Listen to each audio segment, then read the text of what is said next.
الله وبركاته.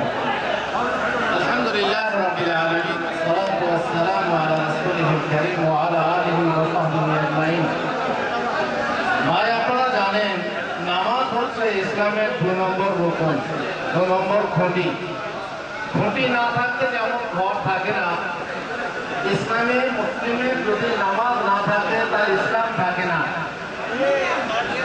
আল্লাহ তাআলা প্রত্যেক ফরজ এই দুনিয়ার বুকে জিবরিল পাঠিয়ে ফরজ করেছেন, কিন্তু আপনারা বলতে পারবেন কোন এমন ফরজ যে ফরজ আল্লাহ তাআলা তার নবীকে নিজের কাছে ডেকে নিয়ে সরাসরি ফরজ করেছেন? সেটা কি? নামাজ।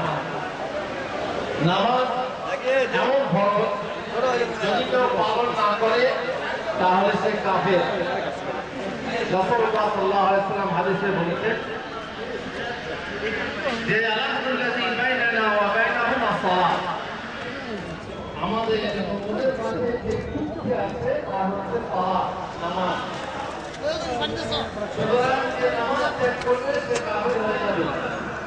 বাইনা আল-আহদি ওয়াল শিরকি ওয়াল কুফরি আস-সালাহ, বান্দার মাঝে এবং কুফরির মাঝে যে পার্থক্য আছে সেটা হলো নামাজ।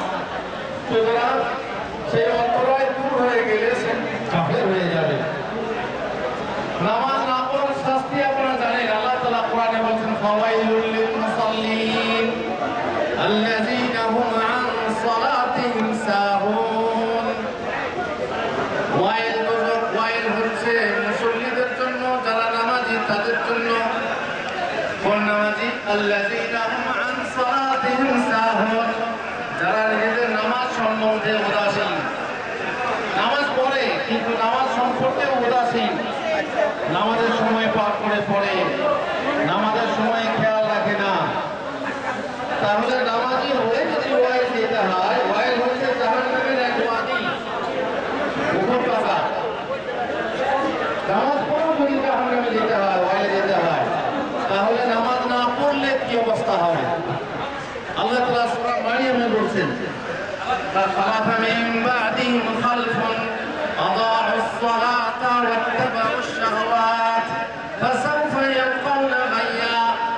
এদের কিছু পদ্ধতি এলো, যারা নামাজ নকশান করলো, নামাজ নষ্ট করলো, নিজেদের খেয়াল খুশি অনুসরণ করলো, তারা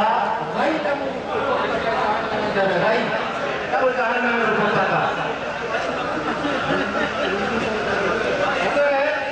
জাহান্নামে উপত্যকায় যারা যাবে নামাজ পড়া অবস্থায়, আর নামাজ না পড়লে কি অবস্থা হবে? আল্লাহ তাআলা নামাজের আদেশ দিয়েছে। শুধু যদি এক ওয়াক্তের নামাজ ছুটে যায়, রাসূলুল্লাহ সাল্লাল্লাহু আলাইহি ওয়াসাল্লাম বলেছেন মান ফাতাতহু সালাতুল আসর, মান ফাতাতহু সালাতুল আসর ফাকাদ হারিবা আমালু। যে ব্যক্তি আসরের নামাজ চলে যায়, ছুটে যায়, তার আমল নষ্ট হয়ে যায়।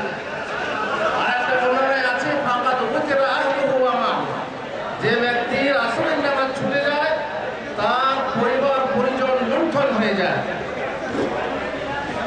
আপনি যদি বাংলাদেশ থেকে টেলিফোন পান, আরে বাবারে তোর বোনকে চোরে নিয়ে ডাকাতে নিয়ে চলে গেছে, তোর সম্পত্তি তোর ডাকাতে নিয়ে চলে গেছে, আপনি শুনে হয়তো হাত করবেন। অবশ্য তো শুনছেন না, আমি জানি সব গল্প করছেন, তা শুনছেন না, কারণ নামাজের গুরুত্ব নেই তাদের।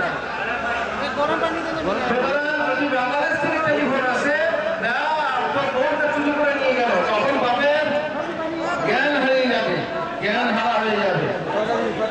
আর আসরের নামাজ যদি ছুটে যায়, কোনো অন্য নামাজ ছুটে যায়, তাতে কিছুই না, অবস্থা কিচ্ছু হয় না, তাতে কোনো আফসোস হয় না। তাহলে যদি আসরের নামাজ ছুটে যাওয়ার অবস্থায় হয়, তাহলে যারা 5 ওয়াক্তের নামাজ পড়ে না তাদের অবস্থা কি হবে অনুমান করা যায়। আল্লাহ তাআলা আমাদেরকে তৌফিক দেন যেন আমরা নামাজ ঠিক মতো পড়তে পারি।